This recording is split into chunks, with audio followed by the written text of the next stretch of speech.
మన అనంతమైన మేధస్సు మరియు సృజనాత్మక సంభావ్యతని మనం ఆవిష్కరించుకుందాం రండి. మీ ఉపచేతన మనస్సు యొక్క శక్తిని తెలుసుకుందాం. 3వ అధ్యాయం, మీ ఉపచేతన మనస్సు యొక్క అద్భుతంగా పనిచేసే శక్తి.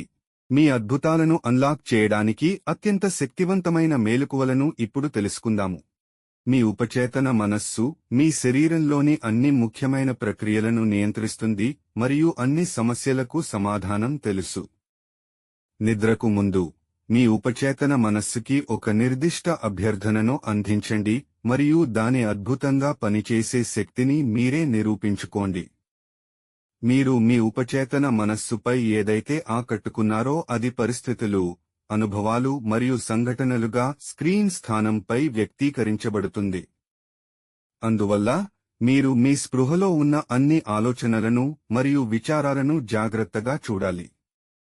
ఈ మేలుకువలను మరోసారి సమీక్షిద్దాం.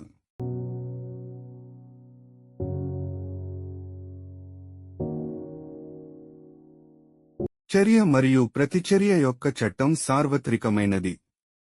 మీ ఆలోచన చర్య మరియు ప్రతిచర్య అనేది మీ ఆలోచనకు మీ ఉపచేతన మనస్సు యొక్క స్వయంచాలక ప్రతిస్పందన. మీరు అడ్డంకులు, జాప్యాలు మరియు ఇబ్బందుల గురించి ఆలోచిస్తే మీ ఉపచేతన మనస్సు తదనుగుణంగా స్పందిస్తుంది మరియు మీరు మీ స్వంత మంచిని అడ్డుకుంటున్నారు.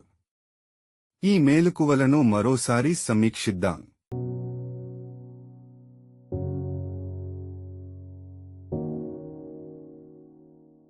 మీరు స్పృహతో ధృవీకరిస్తే జీవిత సూత్రం మీ ద్వారా లయబద్ధంగా మరియు సామరస్యపూర్వకంగా ప్రవహిస్తుంది. నాకు ఈ కోరికను అందించిన ఉపచేతన శక్తి ఇప్పుడు నా ద్వారా నెరవేరుతోందని నేను నమ్ముతున్నాను. ఇది అన్ని వివాదాలను తొలగిస్తుంది. మీరు ఆందోళన, ఆతృత మరియు భయం ద్వారా మీ గుండె, ఊపిరితిత్తులు మరియు ఇతర అవయవాల సాధారణ లయకు అంతరాయం కలిగించవచ్చు.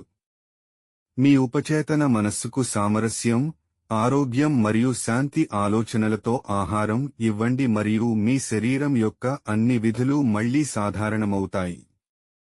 ఈ మేలుకువలను మరోసారి సమీక్షిద్దాం.